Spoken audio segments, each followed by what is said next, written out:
215 ዓመታትና 160 ዓመት የተፈረደባቸው ባልና ሚስት ጄኒኬ እና ዶናልድ ሬላን ይባላሉ።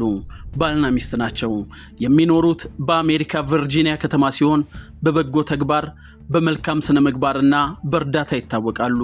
ባልና ሚስቶቹ በደግነት የህዝብ ልብ ውስጥ ሊገቡ የቻሉት ያላቸውን ሀብት ለተቸገሩ ሰዎች በመርዳትና ከአፍሪካ በጉዲፈቻ መልክ ወደ አሜሪካ እየመጡ በማሳደግ ነው። ባልና ሚስቶቹ ባለፈው ዓመት ብቻ ከተለያዩ የአፍሪካ ሀገራት 5 ልጆችን በጉዲፈቻ ለማስተማርና ለማሳደግ ከቤተሰቦቻቸው ጋር ተስማምተው ወደ አሜሪካ አምጥተዋቸው ነበር።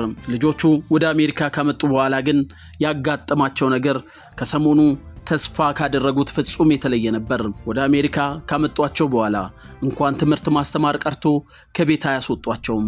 ምግብ በቀን 1 ጊዜ ብቻ ያበሏቸዋል፣ ይደበድቧቸዋል፣ እንደ ውሻ በብረት የታሰረ ቤት ውስጥ ይቆልፉባቸዋል፣ ከባድ የጉልበት ሥራ እንዲሰሩ ያደርጓቸዋል። በማንነታቸውና በመልካቸው የዘር ስድብ ይሰድቧቸውና ያንቋሽሿቸውም ነበር። በመጨረሻም ፖሊስ በደረሰው ጥቆማ ሲከታተላቸው ቆይቶ ባልና ሚስቶቹን በቁጥጥር ስር አዋላቸው።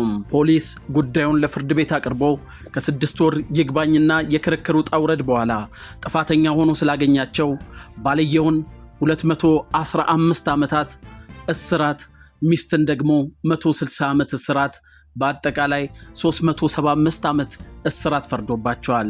ይህ ፍርድ በአሜሪካ ትልቁ በመባል የሚታወቀው ተመዝግቦ ይገኛል።